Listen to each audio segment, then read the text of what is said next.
This is a fan-generated show. If you'd like to support us, please go to jamieglazoff.com. Also, don't forget to subscribe to our new Rumble channel. All your support is greatly appreciated. Hello, ladies and gentlemen. I'm thrilled to announce the release of my new book, Obama's True Legacy: How He Transformed America. There's a reason why Mike Huckabee calls it a ferocious and chilling read. Order it now at Amazon.com or at FrontPageMag.com. Good evening. Welcome to the Glazoff Gang. Well, ladies and gentlemen, I am back hosting the Glazoff Gang. I had to disappear for a little while.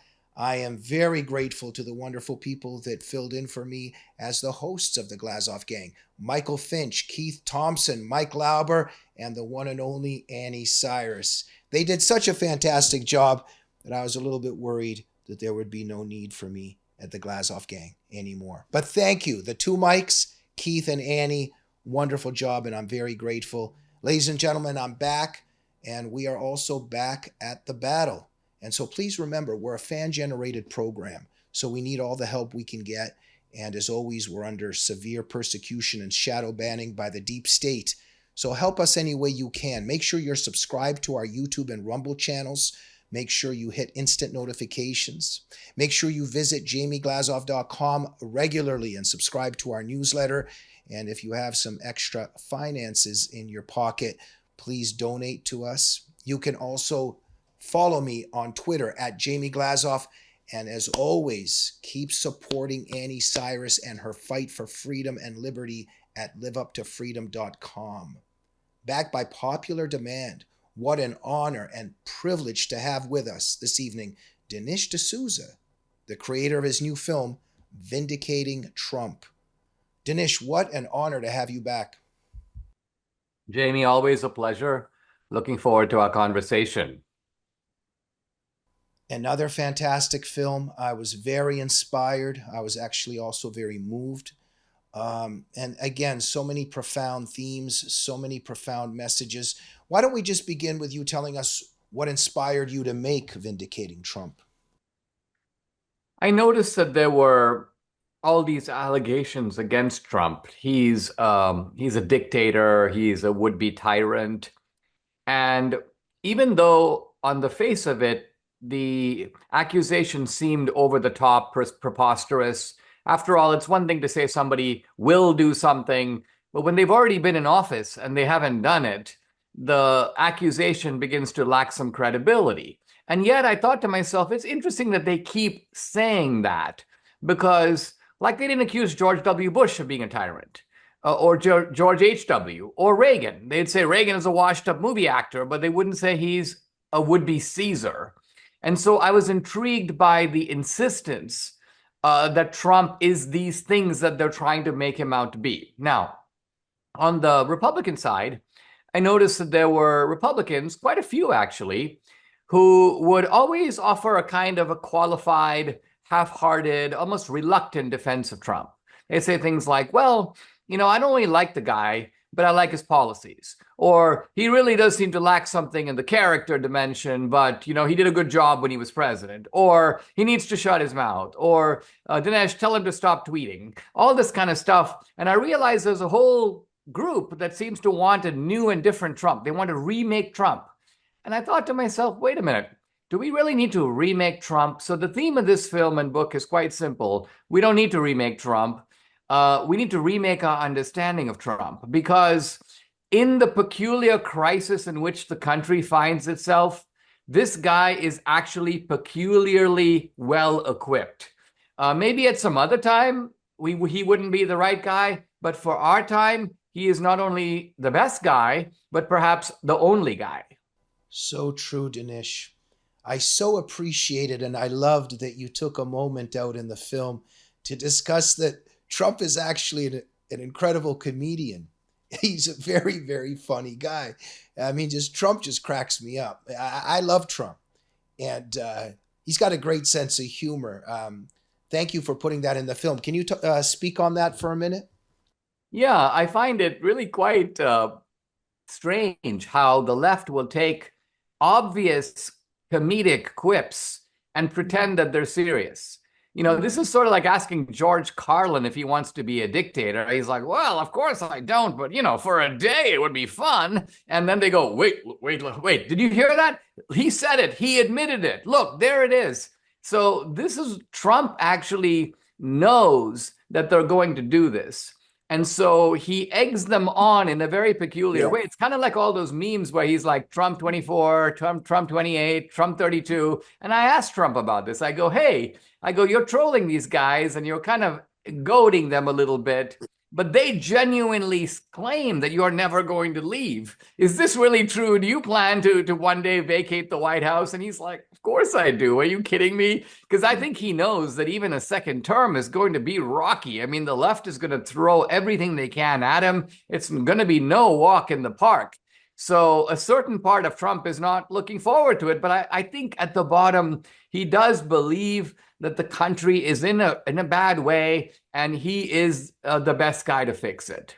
Absolutely. And Dinesh, I just find it depressing and appalling how even so many people on our side just don't get it. You know, because I run into a lot of what you mentioned earlier. Just, oh no, Trump is great, but he just has to shut up. And it's just, don't you get it? It's precisely because Trump is Trump.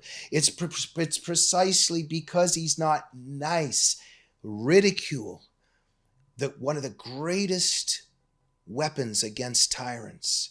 The way that Trump fights back, this is one of his greatest weapons against these tyrants. They don't like to be ridiculed. They don't like to be made fun of. They don't like it when you fight back. They want somebody like Romney being nice and polite. And that's not the way you defeat the left. This is one of the reasons that Trump is so successful and also why he's so hated by the left, right? Yeah, one of the themes I discuss in the movie with Laura Trump and with Trump himself has to do with how we are living, Jamie, in the middle of a Western movie. So let me explain.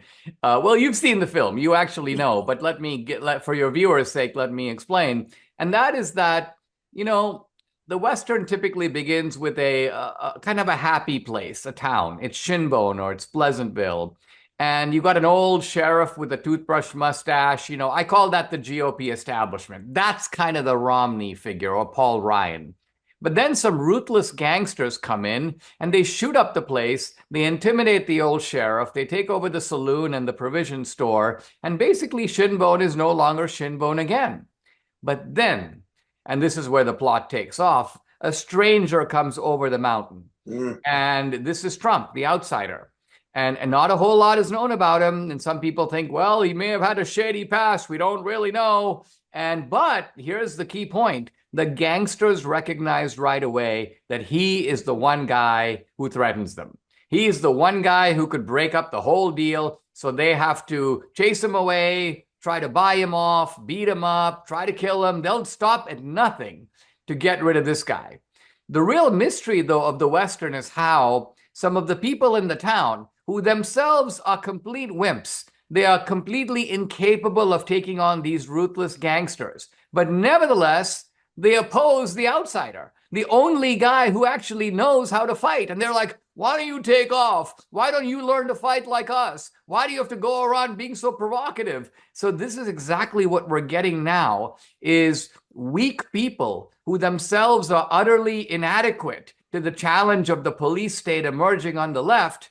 And yet they oppose the one man who, in a sense, is the 800-pound gorilla on our side, who knows how to take on the 800-pound gorilla that is the Democratic regime. Absolutely. Thank you, Dinesh. And so many themes here. And you just bang away, just bingo each time at the main problems that we're facing. So the person that's being, I've studied psychopathy my whole life, or most of my life, how psychopaths operate, but they accuse you of what they're actually guilty of. So this whole thing about accusations, and we know when we study Marx, we study Lenin, Che Guevara, Mao Zedong, what they believed in tactics, a lot has to do with accusation, and often the accusation is actually the projection of what you're doing. So you've made that very, very powerfully clear that they're calling Trump a tyrant. But what did he actually do? Like you ask, can you name one tyrannical thing? But we see a police state that's in action, that's calling the person that's trying to free the people and free America, they're calling him the tyrant. So you paint that picture very well and very powerfully, and you use this powerful analogy of Lincoln, Trump, and Lincoln was a threat to the slavery class, and Trump is obviously a threat to a certain clan, we could call it, a junta, a cabal. Let me give this to you. Tell us a little bit about this comparison and analogy with Lincoln. So Abraham Lincoln, as a young man, gave his famous Lyceum speech. And he was only in his 20s at the time. And the Lyceum speech doesn't have the grand cadences of like the Gettysburg Address or the Second Inaugural. But nevertheless, it's a very insightful and even prophetic speech. And Lincoln says, look, if America is ever going to be destroyed, it's not going to come from the outside. It's going to come from within. But where from within? And Lincoln says, well, most likely it will come from a rising tide of lawlessness in the society. But it's not just lawlessness that's random. Some larger force or figure, Lincoln says maybe it will be a kind of a Caesar, will tap into this lawlessness and exploit it and manipulate it to subvert the constitutional republic. Now, Lincoln doesn't say who this Caesar is. He even leaves the impression that there may be some people in the future who will accuse him of being that Caesar. And of course, interestingly, later when the Civil War erupted, Lincoln did suspend habeas corpus, and many of the Confederates did in fact accuse Lincoln of being a tyrant and of being a Caesar. So in a weird way, Lincoln was forecasting some of his own future career. But if we fast forward to today, you have a number of progressive pundits and scholars going, oh yeah, Lincoln was absolutely right. He was right to forecast a Caesar, and we have him. He's Donald J. Trump. So the question that the film and the book, there's an accompanying book of the same title, explores is, who is the Caesar that we ought to worry about? Is it in fact Trump, or is that tyrannical threat coming from the left? And one way we can answer the question, well, you started to answer it by saying, well, what has Trump done that is tyrannical? The other way to answer the question is to say, all right, let's look at tyrannical societies in the world today. Let's identify the 5 or 6 defining features of those societies, things like mass surveillance, systematic censorship, political prisoners, criminal targeting, trying to lock up or assassinate the leader of the opposition party. And all you do is go down the list and you go, whoa, yes, all these things are happening in America, but far from coming from Trump, they're coming from the left and from the Democratic Party. So true, Dinesh. And how uncanny, how sobering, how scary and terrifying to see a mutated carbon copy of the Soviet Union in America now, run by these Democrats. Love another point that you made on this score. When we see Trump in operation, when we see Trump in action, it's kind of very obvious that he's not listening to somebody telling him what to say. He's saying what he wants to say. It's very hard to picture Trump having a boss or a handler. And yet, we've had a few years of watching Biden cringe every second. We're watching Kamala, we cringe every second. You've made the point. We're in some kind of a strange universe when it comes to the Democrats. The people in charge are actually not the ones in charge. Somebody else, something else is actually running the country. This is actually pretty scary, but it's very obvious. Can you speak on that? Yes, certainly. You know, initially when I observed this, I thought it was a one-off that was caused by Biden. In other words, I thought the Democrats thought they needed a figurehead like Biden to win in 2020. Unfortunately, Biden's mental deterioration was more rapid than they had foreseen. And so they had to have a secret gang running the country with Biden obligingly saying what he was told by them to say. But it looks like the Democrats have replicated the exact same program with Kamala Harris. And let's look at its ingredients. Ingredient number one, you don't have to have a primary. We will move you to the front and you will automatically become the nominee. That was true of Biden. It's true of Kamala Harris. Number two, you can sit in the canoe, but you can't steer the canoe. We are going to be steering the canoe. You are going to be doing what we say. You're the face of the party, but you're not, in fact, the ruling power. But then C, something that I hadn't even anticipated, but it was quite clearly obvious, is the Democrats go, and listen, if at any point you become a liability, you become inconvenient, we, the ruling junta, decide we don't want you anymore, well, we get to hit the eject button and out you go. And I think, interestingly, that same deal has been offered to Kamala Harris and Walz, that yes, you can serve, but you're serving at our behest. And quite frankly, if we tire of you, you're going to have to exit the scene, maybe giving us your trademark cackling smile as you go.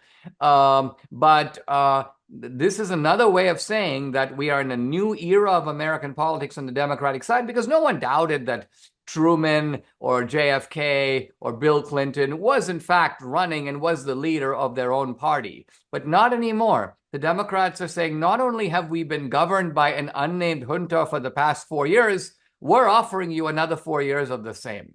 Thank you, Dinesh. Can we picture Trump at a press conference saying, well, I'm supposed to pick this person. Oh, I'm going to be in trouble for this one.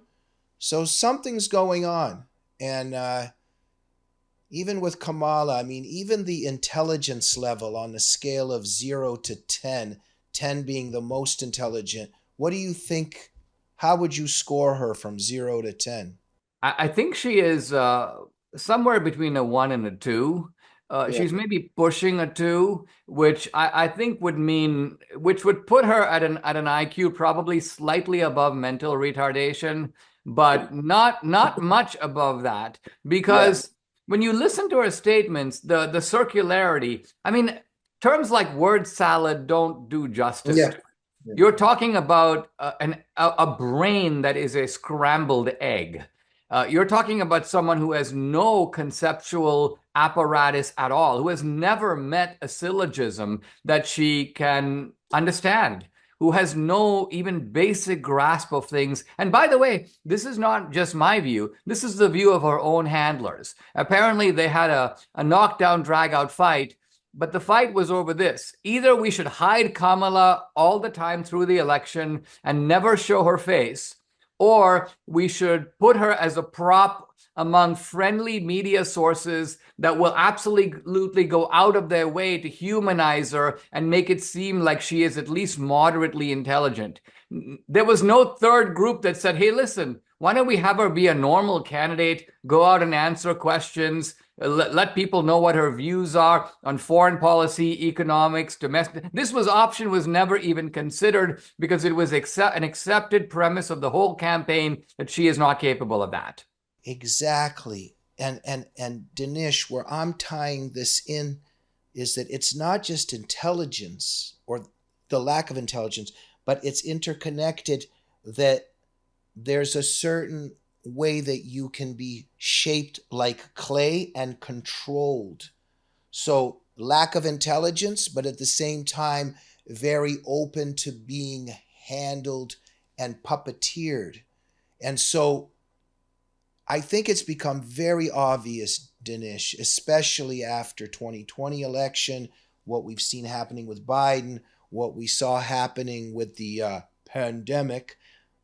There is a group of people who run the world, and they can run Biden and Kamala very easily. But Trump represents a threat to these people who run the world. And that's actually what's going on. That's why there's been 2 assassination attempts. That's why there's all these lawsuits. That's why they're trying to kill him. And so he's that guy that comes into the town that is a threat to all those gangsters, right? Yes, and the left is very cunning because they say Trump is a threat. And he is, but not to the country, not to democracy. He is a threat to them. They say that Trump is a bully. And he is. But a bully of whom? He's actually a bully of the other bullies. He's a bully of this powerful kind of emerging police state that operates by coercion, threats, and intimidation. Now, the remarkable thing about Trump is he doesn't bully people who are beneath him. You'll never see him bully a doorman or a cab driver or some waiter in a restaurant. He's very nice to those people. And in fact, when people say, oh, Trump is such an egomaniac, he's such a narcissist, in private, he's not.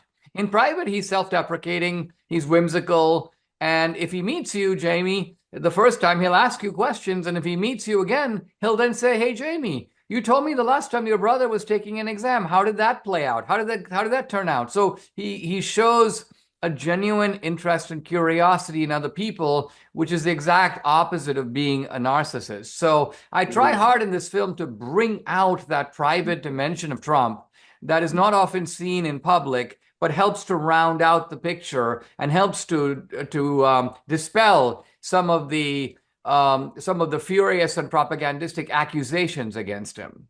And you did that so well. And I'm so also was very grateful how you narrowed in on one of his characteristics. Dinesh, we like to think of ourselves as maybe sometimes strong people that maybe can withstand certain things. I don't know if I could have withstood what Trump has been through, to be honest. And to be honest, I don't know if there's even a human being on the planet that could have withstood what they have been putting him through and what they've done to him. And you asked him, how do you do it? But he's just an amazing man, and in some ways a superman.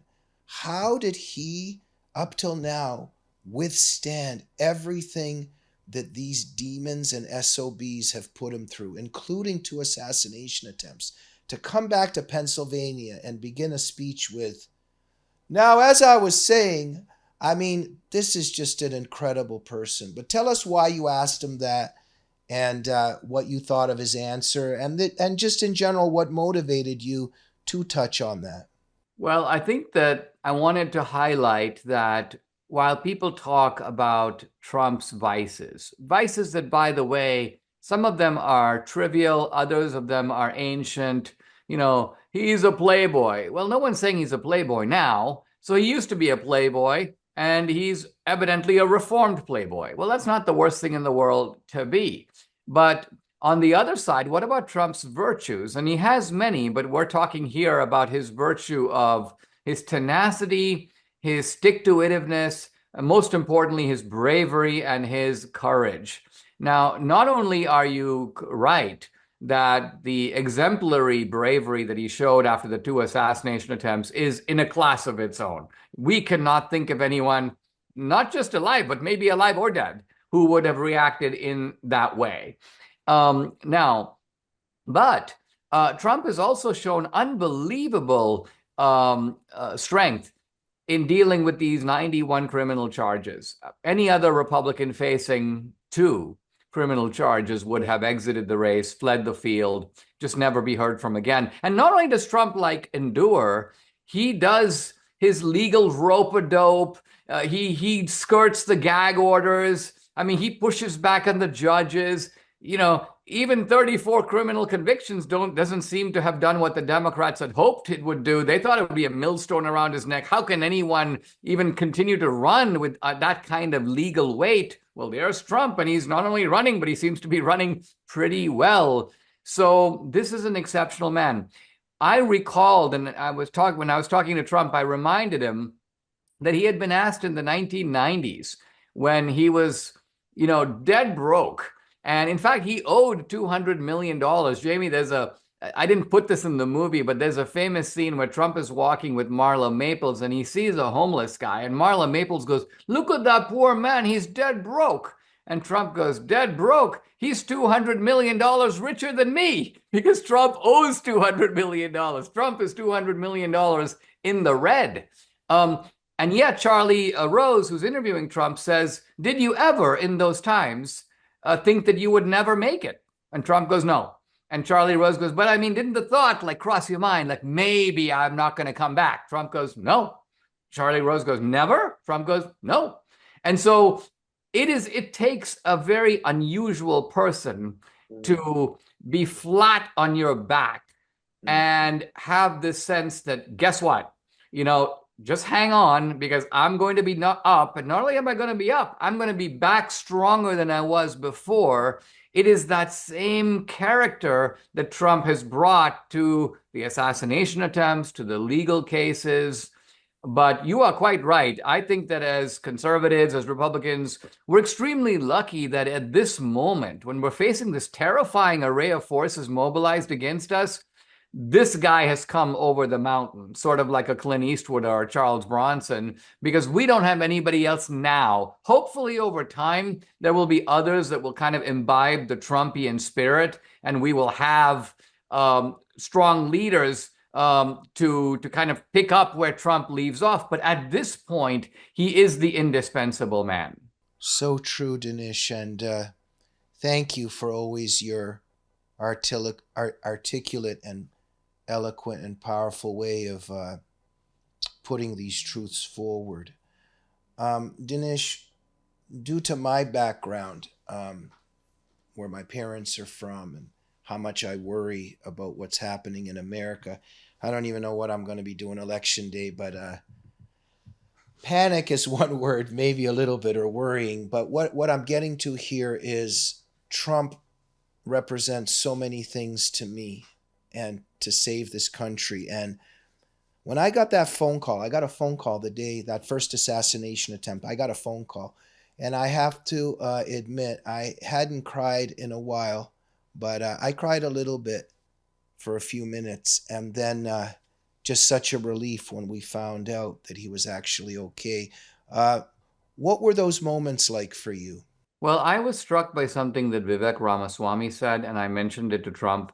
And Vivek said basically, if Trump had been killed, America would have ended. I mean, what a statement to make, right? And I think that the emotions that you felt and I felt as well were, it's almost it's a lament for Trump, to be sure, but it's actually more of a lament for the country, right? Because this is a country that both of us have come to from very different backgrounds, but nevertheless, from the outside, we recognize that America has represented something unique and uniquely good in the world. And all of that we know is at stake in the election. Yeah. It's at stake in this contest that we're in the middle of. And so Trump's fate is bound up with the success of the American experiment. That's happened at a few times in American history, and I think we are in one of those times. Dinesh, these people that hate him, you point out in the documentary and the film, that during the Mar-a-Lago raid, I mean, I just even think about Roger Stone, how he's in his 70s, they're bringing SWAT, all these helicopters. Your eyebrows kind of got to go up a little bit. Like, what is all this really about? They can't just tell him to come down and meet them at the office. There has to be these helicopters and SWAT. And you stress that the FBI were told to use lethal force if necessary. I mean, let's think about that. Like, what?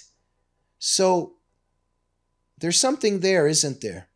Absolutely. All of these things, I think, they raise questions. Some of the circumstances around the first assassination attempt.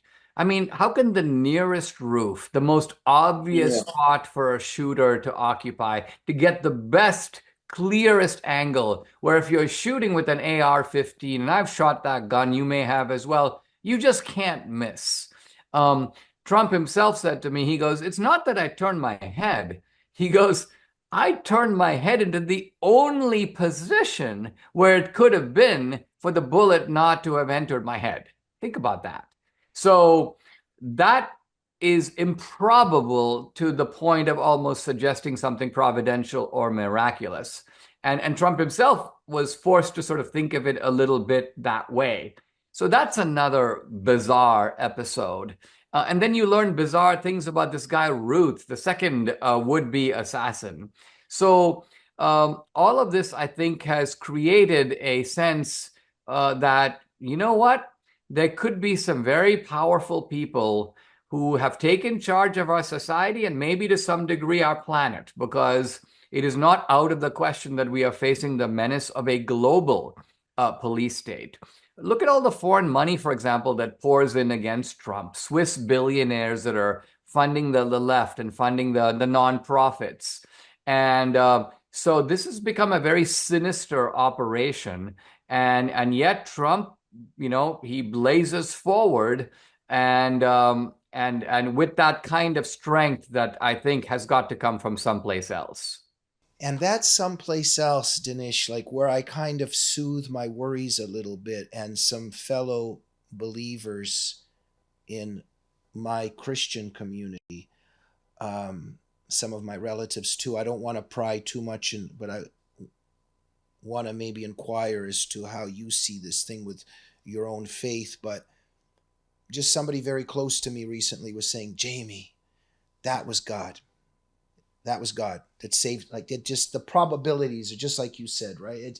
It had to be God. So if God spared Trump, he's sparing him for something, which means he's going to be president and win. Because God's not going to save Trump just to fall away into obscurity. I kind of hold on to that, Dinesh. I'm holding on to that in terms of hope, thinking the proof of God was right there. God spared him like that, just with the coincidence of turning his head. And he did that because Trump is meant to be president. And that gives me hope. Would you have anything to say on that? Yeah, my view is that events, particularly highly significant kind of epical events, can often be understood in more than one layer of meaning. In other words, it's not as if God, who is like reaches into the world and turns Trump's head. No, you have, from the point of view of, you could say, natural laws and physical laws, something happens that is extremely improbable. So at the earthly level, that is exactly what is going on, and maybe that is the full story. But another possibility is that there's a whole second layer of meaning to the story. And by the way, this is not exclusive to this particular event. George Washington was completely outgunned by the British. They were much stronger than Washington's army. If the British had fought Washington with the same ferocity that they fought Napoleon, there's no way that George Washington could have won. And there's no way America would have even gotten started. Lincoln was in a desperate position when he realized that if the border states followed their natural inclinations and joined the Confederacy, the cause of the Union would probably be lost. So he was in a desperate struggle to hold the border states into the Union, even though they had slavery.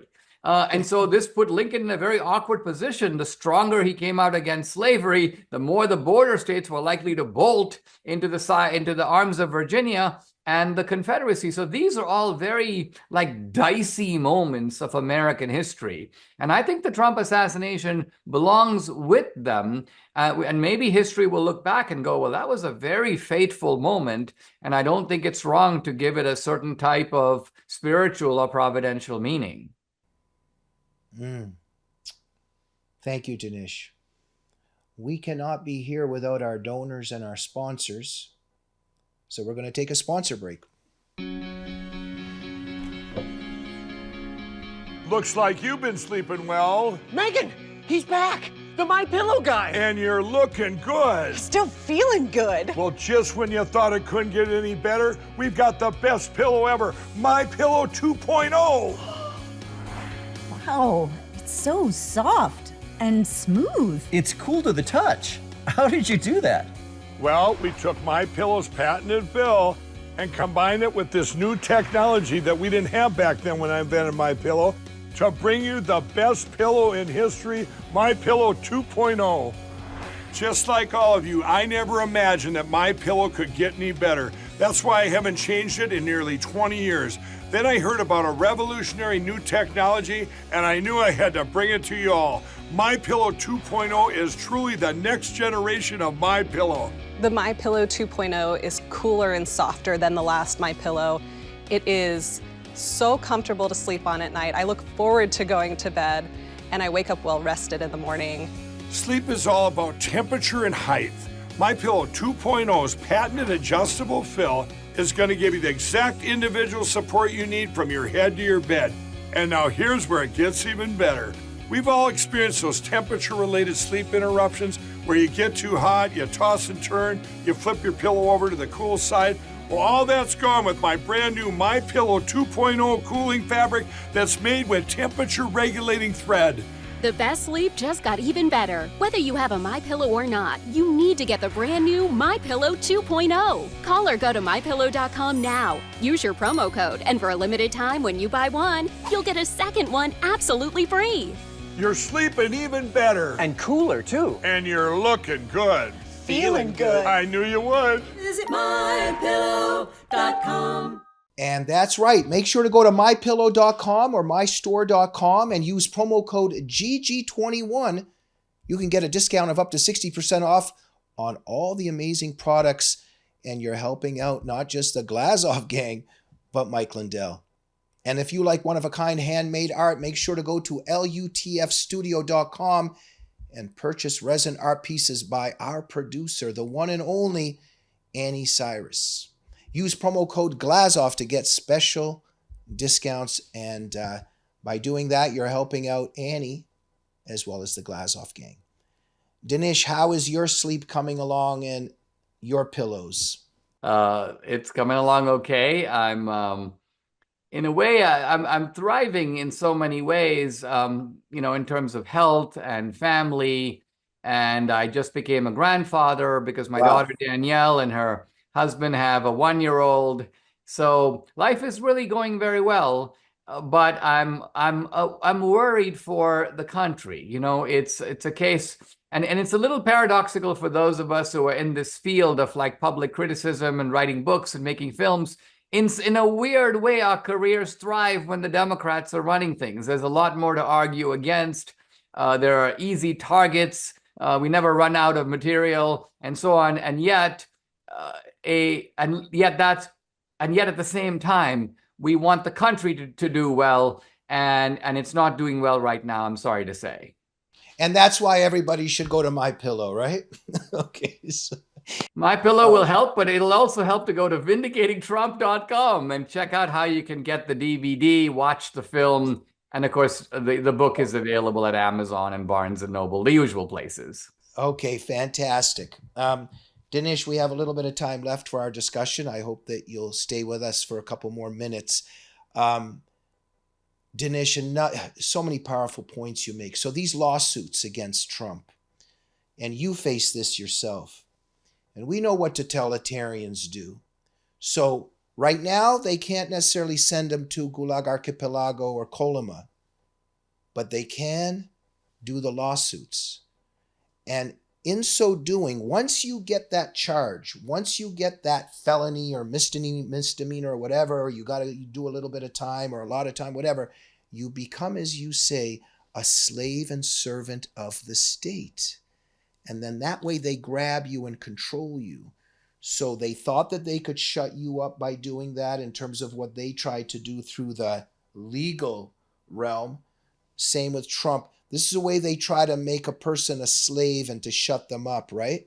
Absolutely. I mean, when I had my campaign finance violation, which was trying to help out a friend, and I exceeded the campaign finance limit, normally they'd be like, okay, community service, maybe a fine. But very interestingly, one of the elements of my sentence was psychological counseling.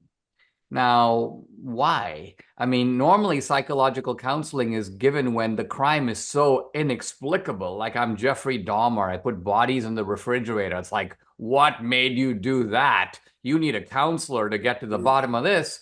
But in my case, I think quite clearly this judge named Berman was sentencing me to counseling because his point was he wanted me to see the kind of error of my ideological ways.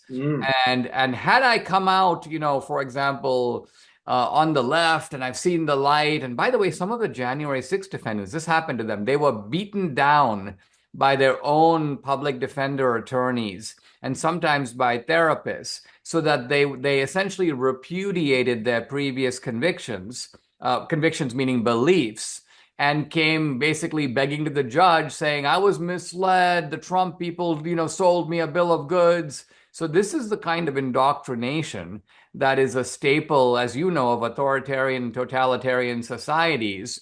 We have a modified version of it here, but it's not fundamentally anything different. Soviet-style psychiatry creeping in, right? So in the Soviet Union with Bukovsky and what Alexander Ginsburg and all the dissidents, told us, they try to put you on those meds and force feed you with, God knows what. And now you were experiencing the same thing. And they love these, labels too of crazy and all this other stuff. Dinesh, something that worries me, your movie 2000 Mules exposed this. Has the problem gone away? Well, in your new film, you show that there's still a major problem with ballots, absentee ballots, the way that they can be printed, the way that they can be purchased, what machines are still doing, the list of millions of names that can just be duplicated.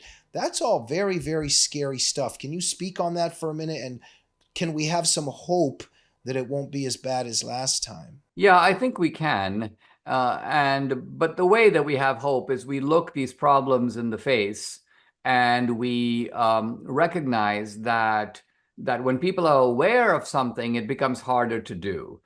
Even with 2000 Mules, I was obviously disappointed that you didn't have law enforcement go interview the mules. I would be very curious to know if they can give some alternative explanation of what these mules are doing in the middle of the night with backpacks and ballots and latex gloves on and all the rest of it. But no one did that. And yet, I think that because people know about 2000 Mules, it's a lot harder for mules to show up in the middle of the night and start stuffing ballots into drop boxes. Patriots are going to be looking for that. So they're going to have to try to think of new ways to cheat. And so I tried to get ahead of them. I said, all right, if I were trying to rob Fort Knox, so to speak, do a heist of the 2024 election, how would I do it? And so I hired a couple of investigators and they came to me and they said, hey, Dinesh, guess what? We can make ballots. And I said, what? I said, I thought I was relatively knowledgeable about this issue after 2000 Mules, but what are you saying? I thought ballots come from the state. They go, well, yeah, but where do you think the states get them? They order these ballots from printing houses. They give them certain specifications, this type of paper stock, this size, and so on. But the printing houses will sell that ballot stock to anybody who wants to order it. You, Jamie, can get it delivered to your door. And I was like, well, how do you get... So the bottom line of it was I told these guys, listen, don't come on the film and tell me that you can do this and that you can do that. Go do it. Buy the ballots. Create the ballots. Reproduce them. I want to see 10,000 ballots that you made. And I want to see that those ballots will fit in the tabulator. So all of this is in the movie. It's like mind-blowing stuff. And I took it straight to Laura Trump at the RNC. And I said, guess what? And she was like, oh, my God. So the RNC, the Trump campaign, they're aware of this now. I think it's my purpose, of course, in exposing it and revealing it is not to educate the cheaters, but to expose this potential scheme to make it difficult for them to pull it off. Dinesh D'Souza, I'd like to keep you another 2 hours, but we have to let the great dissidents in our society, the great filmmakers in our society get some rest to fight another battle. But let's finish with this. Vindicating Trump. What a film. Powerful. It's just so fascinating and so many truths. Recommend everybody to go watch it immediately if you haven't. But Dinesh, in the Soviet Union, do they want to necessarily criticize Pasternak or Mandelstam right away in the media? And you know what? Pasternak and Mandelstam don't exist. We don't want to deal with Solzhenitsyn and Sakharov. They just didn't exist. You just push people and certain truths into the spheres of invisibility. Vindicating Trump. Is there a New York Times review, Washington Post review, New Yorker review? What is this media that works on behalf of the people that run this country? What are they doing? Have they mentioned your film? So there's something Soviet style going on, right? They're not necessarily coming at you. They made it invisible, but your film is doing so well that now some of them don't even have a choice, have to admit it exists, but they're slandering it. To tell us what's going on there. You're making a key point here, and I've done 8 documentaries, so I've got a little body of data to draw on, right? So the first step is that the left will completely ignore the film. Doesn't matter if it's in 1,000 or 2,000 theaters, not a word about it in PBS, CBS, NPR, nothing. They're just hoping it goes away. Now, if the film generates some traction and people start talking about it and it becomes a commercial success and conservatives are going, then the second step is we have to attack it. We have to discredit it. We have to debunk it, as they say. This is what happened they tried to do this with my Obama film, which broke out, Hillary's America, 2,000 Mules. They could, at a certain point, they couldn't be silent. They had to take it on. The good news about them taking it on is that when they take it on, a third group of people, these are the independents, who are not all that involved in politics, but they love a good ruckus. And when they hear people are arguing about something, they're like, well, we better check out this film to see what the big fuss is all about. So when people ask me, Dinesh, how do we get independents to see your film? Well, sure, you can take your neighbor who's a wavering Trumpster or an independent. That would be great. Take him to the theater or have him come over and watch the DVD at your house. That's a good idea. But simply by going to the film, watching it and making it successful, you're forcing the hand of the left. And this will, in fact, draw the attention of independents and moderates, people whose minds are open to being changed. That's the best way that you reach those people. Thank you so much. Dinesh, how is Vindicating Trump doing? And how about the people on the edge of their seat right now who haven't seen it? What should they do?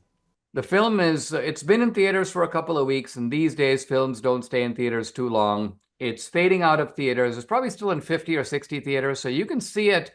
If you go to vindicatingtrump.com, plug in your city or town, you'll see if it's playing near you.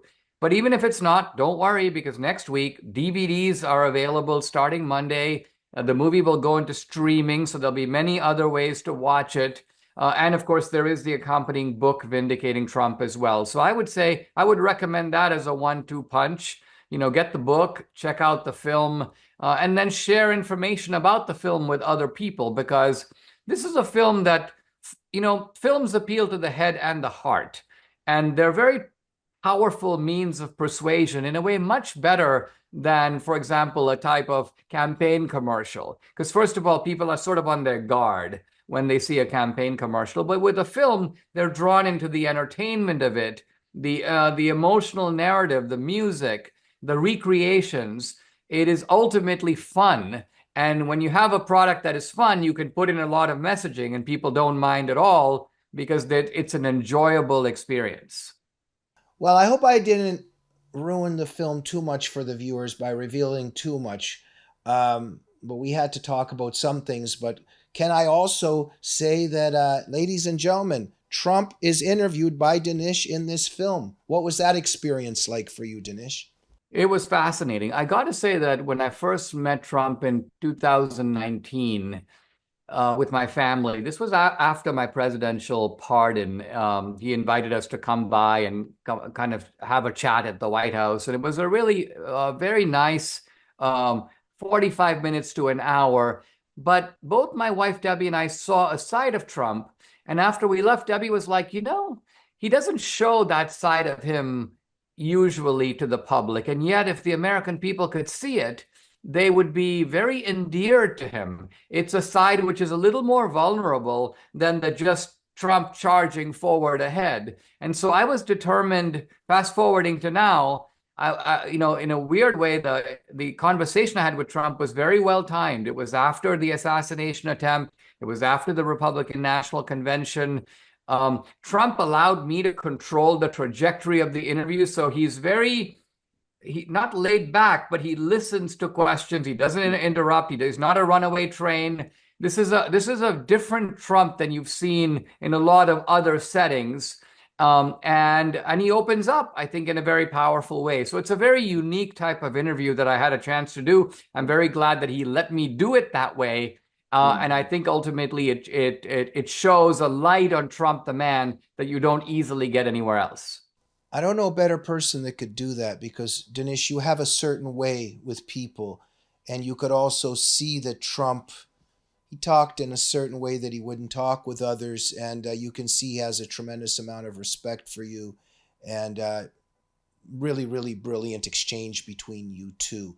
Dinesh, all good things must come to an end, including a conversation with Dinesh D'Souza. Give our audience the website one more time. The website is vindicatingtrump.com. Vindicatingtrump.com.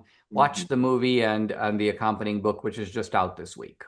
Fantastic. And how about just 20 seconds, the final words of wisdom from you of the era that we're entering right now? It seems hard for me to believe that the America that I came to at the age of 17, this was in 1978, an America that was brimming with energy, of possibility. Ultimately, all of that came to fruition, I think, even in a fresh way in the Reagan era. To see how far the country has sunk in so many ways in the last couple of decades is just very disheartening.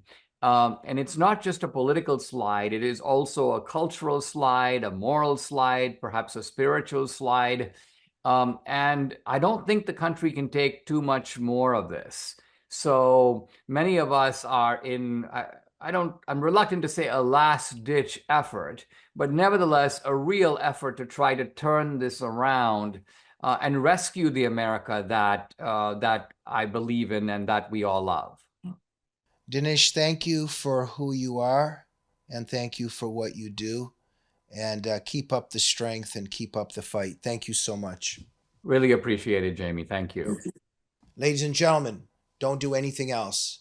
Vindicatingtrump.com. Check it out. See the film. Support Dinesh D'Souza. We'll see you soon on the Glazoff Gang. Good night.